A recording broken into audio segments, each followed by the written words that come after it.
I wanted to speak briefly about a final group of experiments that were taking place in the second part or the latter part of the 20th century and leading into the 21st century, which were questioning ideas of modernism and searching in different ways towards a modernism. They were looking at movement in different ways, and they were also looking at increasingly how you might get planning related to middle income housing. A sense of a liberation on the one hand, but a planned unit on the other. I think the other point about this short talk is the fact that it is riddled with issues that are questioning if, in the last I was questioning the role of capitalism in creating edge city and the move away from the city, I don't think it's necessarily any better in our move to looking at planned settlement. So the British new towns, which I'm using in this talk, they built 29 new towns. They housed 2.25 million people plus, which was only about 3% of the population, but created well over 1 million jobs. The first part was as stated, and with a big cluster around London and using by now fairly traditional techniques, fairly traditional methods of the planned neighbourhood unit and the town centre and the rail line. But as they moved into the second part of the 20th century, they began to argue for a change that might bring about a more effective way of laying out the town. So this first experiment, which is Cumbernauld in Scotland, it's one of the new towns around the city of Glasgow. Glasgow, very crowded, slum conditions, is brought out in this rather odd diagram of the balance between a Radburn type walking environment where you can see these white spurs that are moving through it, a semi-freeway environment that you can see with all these intersections that people could move about rapidly. So it's recognizing the fact that we would have more road burden coming out of it. But the blue is what we're going to look at in particular. So it's an experiment and a trend where architects believe that they can be a central force in terms of future solution. And it came out of a phrase that emerged from the work of Fumihiko Maki, which is megastructure.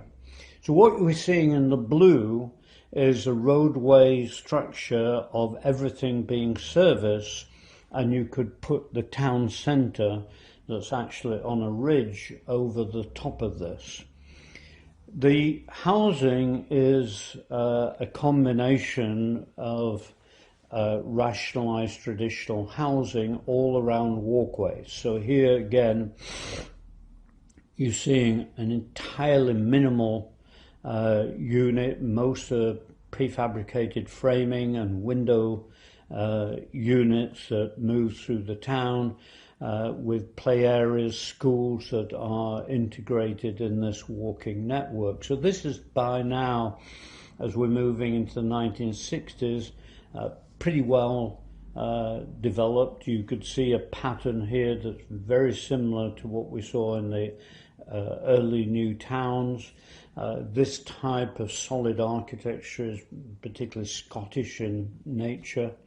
It's probably one of the better days that they have there, and various forms of what often is referred to as a rationalised traditional and the idea that you meet your neighbours on these walking paths. But here is the point, that that environment was either side of this, and here you're seeing one part of this principle that you could walk from one side of the town to the other side of the town by pedestrian-only walkways, and that the roads would be separated and underneath. And in this megastructure, this centipede going down the middle, of which the foreground would be further developments, you could have the main community college, you could have main office structures, apartments, all your shopping, the town administration would come in the middle. And you can see the role coming in of the architectural drawing. And I think this is one of the points that I'm trying to emphasize of, we love the idea of progressive drawings that stir the mind, but at the same time, this is a harsh Scottish environment and we're working in concrete. And probably my photographs are aimed to maybe even make the worst of places, but concrete is not a good material in terms of these conditions. The top of this, just to give you an idea, are apartments. Underneath are community facilities and town centre facilities, and in the middle of this is the shopping environment. And you can see in this, as I kept going back and looking at this settlement, as we're moving into the end of the 20th century, it's not looking very healthy.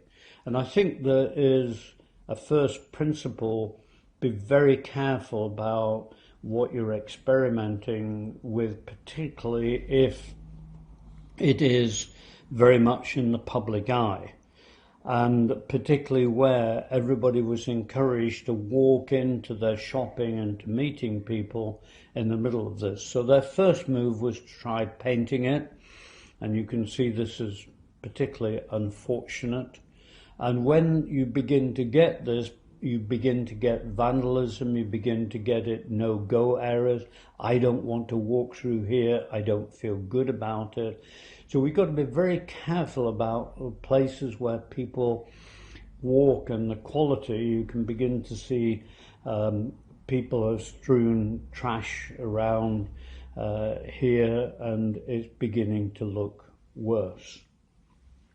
So that's an experiment I would not recommend, and it's part of an attitude that architecture can solve everything. So I wanted to move to the second example, produced by the architect James Stirling, which was the idea again that we could produce the whole of the building in a factory, prefabricated concrete, very fine batching techniques. Large slabs would come in and be assembled. So here I'm showing a group of people to the show flat of this, where the stacking is one of a combination of apartments and townhouses, and it's grouped in this way.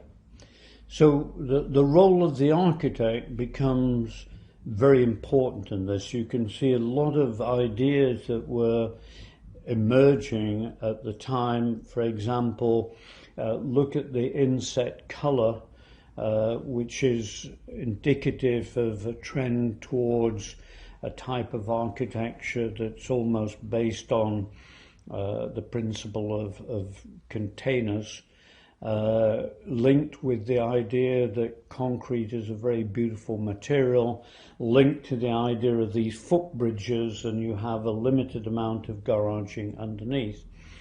Splendid as drawings, but very dangerous when it comes to reality. So here we're looking at the reality. The person is fighting off to say, I have a garden, I care. Graffitis on all the walls adjacent.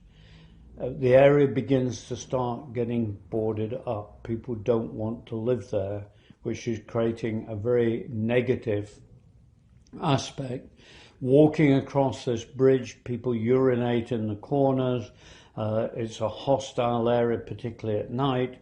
And so guess what? Over the way, they've gone back to a simple, unattractive, traditional architecture. A second experiment that was done here was another experiment. This is the town of Runcorn, and we are going to see that some interesting ideas coming out of Runcorn that began in the mid-1960s. You look at this, and again, you can see from an architectural point of view an attraction, that everything mass-produced, very efficient materials that can be used. This is on a district heating scheme, so you can see the pipe going across the top. So heating efficiency that's coming in this. But I think it doesn't take long for us as a group to say, no, you need to be very careful with this approach. So surprisingly, perhaps, locally, this scheme is known as the washing machine. It has no sense of personalization that can take place. Everybody has the same house, the same door. Again, this rather odd window to the bedrooms, and it's very much a failed experiment. The next failed experiment that we're looking at is Thamesmead in a floodplain in the East End of London as a new town, which was seen to be absolutely the rage at the time, and that what would happen would be that a defensive edge to the Thames would take place. You can see this snake-like line, which we're going to look at in a moment. You would have compounds on the higher ground and floodplains that would become playing fields in it. So here is the beginning of the build-up of the master plan with water catchment and water defence. All of it seemed to be progressing in the development of this scheme that began at the end of the 1960s. And here is the prize-winning model. This was seen as absolutely the way that we could work in the future. Bold development that's taking place, another form of megastructure, very similar to what we saw at Cumbernauld. This walking snake environment. It could pick up public transit around grouped islands, and then you would get watercourses and playing fields and boating, and then on the outer part you could get the road network. And here we see it being built, again back to the model of how persuasive and perhaps pervasive this was. Here we're handing over the first houses, and how proud this family are to be able to move into this. But this is, and this was the home of the perhaps forgotten film, but I think one of the most influential films in history, Clockwork Orange. And this is out of the Architectural Review. And look at it, the coldness of the place, the blandness of the concrete, an architectural idea of jutting balconies that was thought that would be a winner, but again, this capture of water and boating lakes, but it's an environment where the architects were in total control and produced a form of architectural machine which may not meet the needs of people, and where people may act and react to it in a negative way. So here is the local shopping in the structure. It hasn't worked. The supermarket is now boarded and closed. Look at this environment. I think the woman is mystified by the small garage court, the hardness of it. And let's begin to look at these footbridges. The footbridge coming through the walkway. Would you live either side of this? You begin to see this difficulty of the relationship of privacy and my home to the public domain. And this clearly, the intentions were probably good. The intentions which came out of the idea of housing, that where everybody got their own deck and they caught the sun and they got views, but there was a lack of understanding of the human domain. This is one of the worst ones for me. Is this really going to be, this is a deck park on the top of garage buildings, is this going to be a place that you want to hang out? Do you really want to be one story up in the air in this walkway? It's a cold, monotonous area. Again, they've tried painting parts of it, but we see it now moving from the early utopian photographs of the Architectural Review to the reality now, and it is greyed in the London atmosphere in a way that I think is somewhat unappealing, and these service roads are equally unappealing, and I think a danger that's around many of the areas and the footpaths. So turning to one that I think, even though we saw the rather poor experiment of James Sterling, Runcorn is one that I think is different and does begin to give us a clue about the future, although I think it made mistakes. Here you're seeing the city of Liverpool, famous for Beatles and football, soccer, and here one of several overspill towns to that city. And it was built on a logic by a man, Arthur Ling, who said we really need to move to transit. And we need to get back to this principle and the principle of walking. And we've got to find what is acceptable density. This diagram tells you almost everything that you need to know about the town. People in the view of this team would walk 500 yards. You could put 8,000 people to a transit stop, 50 persons per acre. So at 50 persons per acre, you've got to have a range of housing within this. But within this unit, you could begin to incorporate all the local needs. So the unit now is split into quadrants of 2,000 each. They're coming to the stop, you leave a green belt between, and you can begin to put social facilities into this. So the schools and the local shopping are all taking place within this one unit, and then you combine this with walkways. So here is very much one of the functional diagrams that we're beginning to see of a form of planning that has a metric to it, but also a human scale, in that it's saying, if you see this, the church, the club, the local school are firstly interlinked with the transit, not with the road network. The road network is there, but it's secondary. In other words, you shouldn't need to use an automobile in your daily life if you could get to work by the transit. If you can get to shops, probably the high school, you need transit, because there wouldn't be a high school at each one of these. And so here we have this diagram that's implying a row housing, and then it refines even further with row housing going into a transit stop. So here we see a diagram that comes partly out of the book Community and Privacy by Alexander and Chermayeff.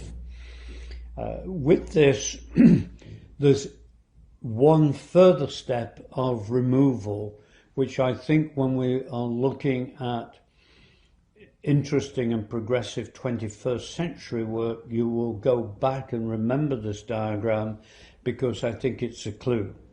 Basically, you leave your car. You come in off a road that's a slower road that has been part of a faster highway network, and you simply come in and you park and you walk. And so if you're in the furthest row house, how are you going to react to this? On one hand, you could say, oh, it's lovely. I have a nice curving walk before I get home with the groceries. Through another lens, you could look at it and say, it's raining hard. This was tortuous. It was inefficient, and I don't like it. But this was the compromise, the balance.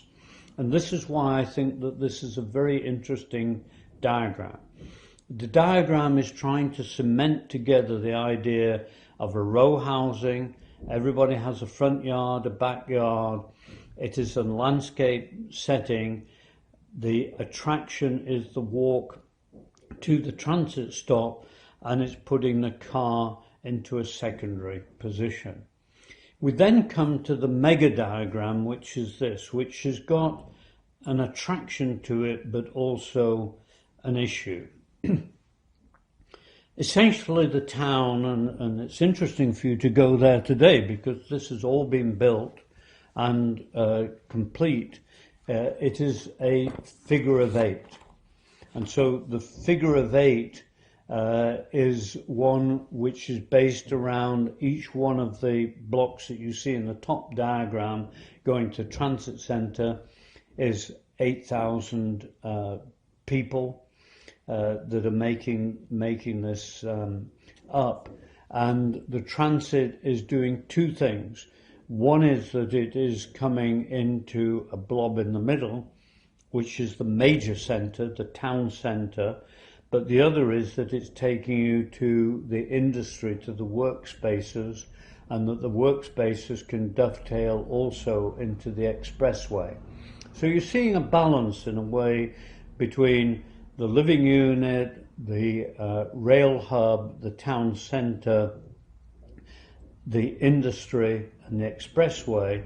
And the idea of the figure of 8 was that the eyes in the middle would become major parks.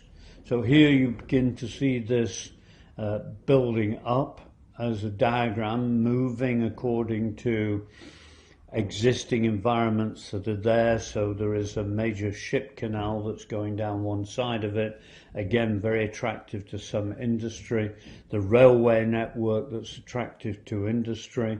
So this is weaving around in the way that it operates, and it eventually comes out as this rather unusual jigsaw puzzle. So within this you can see two grand parks, possibly even more, maybe there are 3 if you look, because there's a peripheral one as well. Very much based on the picturesque movement which we've studied, and with these walkways coming in from the housing. So in your daily life, very much a Radburn principle, all children would walk to school. Your starter schools will be within the 8,000 neighbourhood.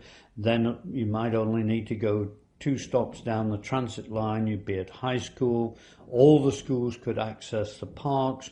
The town centre could be some special place you go to, and you'd have this very simple layout of industry. Quite the relationship between the transit and the industry, I don't think it works particularly well. But I think you can begin to see that, let me just go back one, that this is a really quite interesting diagram, and has now filled out as a town of 80,000, successful, working well, attractive people. What's its problem? I think the problem is probably the fact that you've got a closed loop. And within the loop now, we probably would do this differently if we were thinking about it. We'd have probably a more open system we have probably more integration of workplace and perhaps more local workspace. But I think as a progression into how we're thinking now, that you looking at Runcorn is a very interesting example. Less so this. We're now moving from the late 20th century into the beginning of the 21st century with Milton Keynes, which was designed in 1970 and for 250,000 people, but based on what was seen as a radical idea at the time where a computer could design a city. So this was designed by a group that came out of University College London. It's the city of Milton Keynes, and argued that you could work out a grid. So here is the grid, and within the grid, what the computer could do was look at how large the road network would be, and they moved generally, and they produced several of these cities in different countries, but this one in Middle Britain, it's about mid-distance between London and Birmingham. Very successful economically, but a big question mark from my point of view. So this grid is somewhere between a kilometre and a mile, and you would get then a secondary grid shown in red where everything local would work on a local system, very slow moving, very much pedestrian oriented, again a sort of Radburn principle, be able to pass under the main road grid.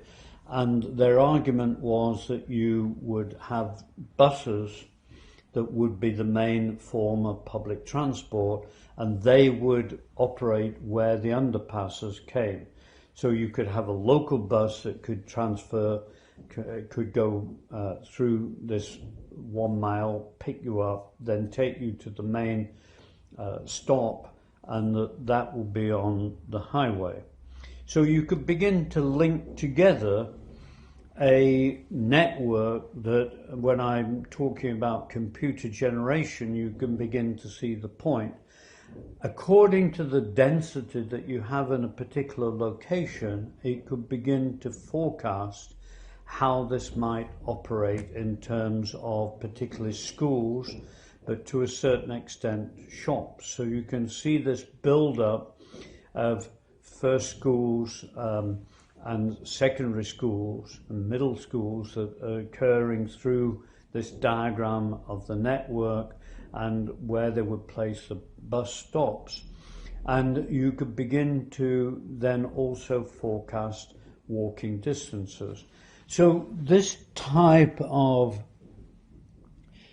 programming where you could run various scenarios and say, for example, if you take the bottom diagram, if we operated at this density, which is the instruction that we would give with the permission to the builders, we would need to have this amount of population to be able to serve a school or a grouping of shops.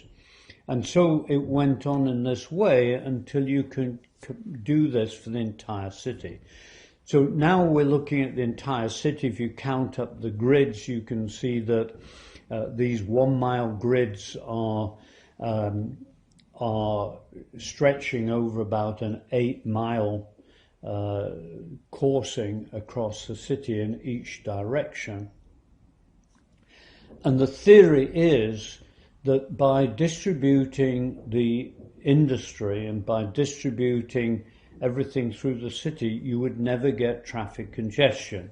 So here you can see where we were in the latter part of the 20th century. The emphasis was a response to the congestion in the cities, not towards emissions in the cities, but in their more limited knowledge of emissions, the road network could be put in green bermed highway structure that would be completely separate, nowhere near the nice yellow blobs that we're seeing in here, and therefore it would become a cleaning corridor.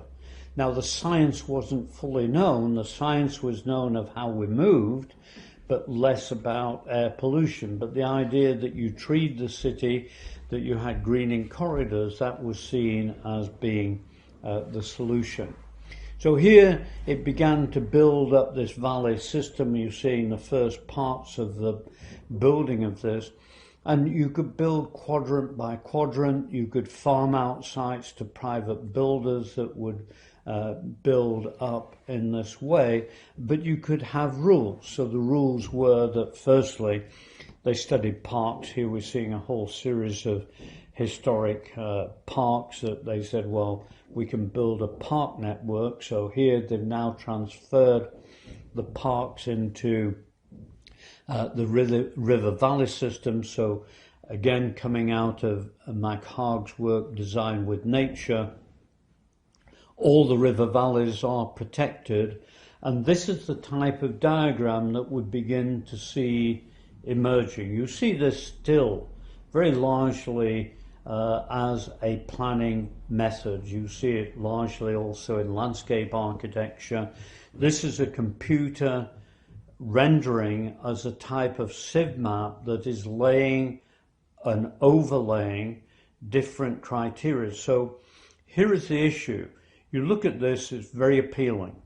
Aren't we in control? We're taking a scientific method to design a city, design a neighborhood.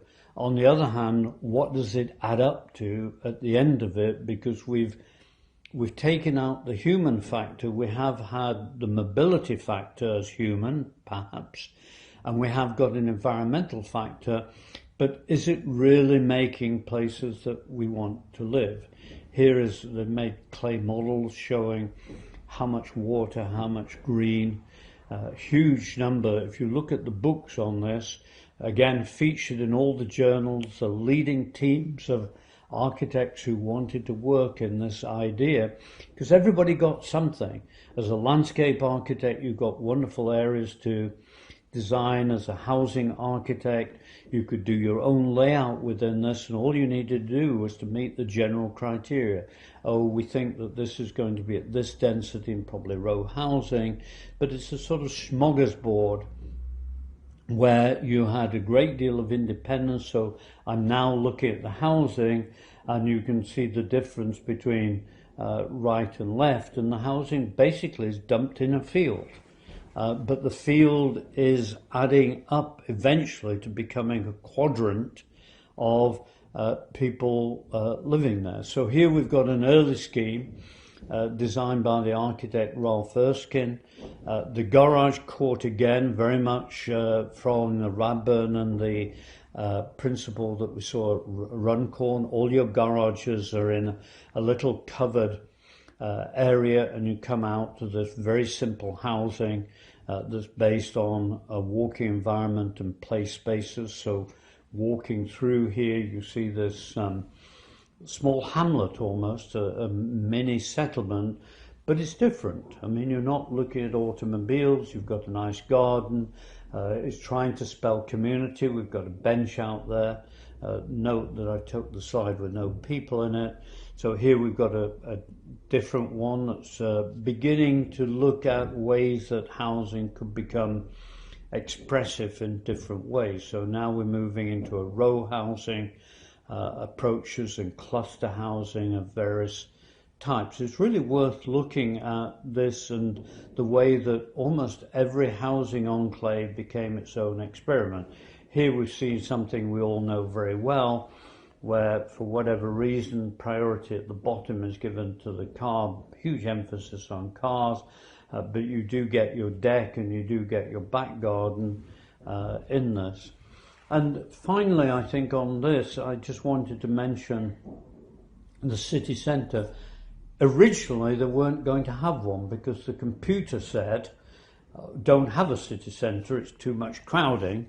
But with the amount of feedback that they were getting and the fact there's a major rail station that takes you into London, people said, no, we want a city centre as well as having our neighbourhood centres, because we like this idea of being able to go shopping at the weekend. Remember, we're moving into the consumer society.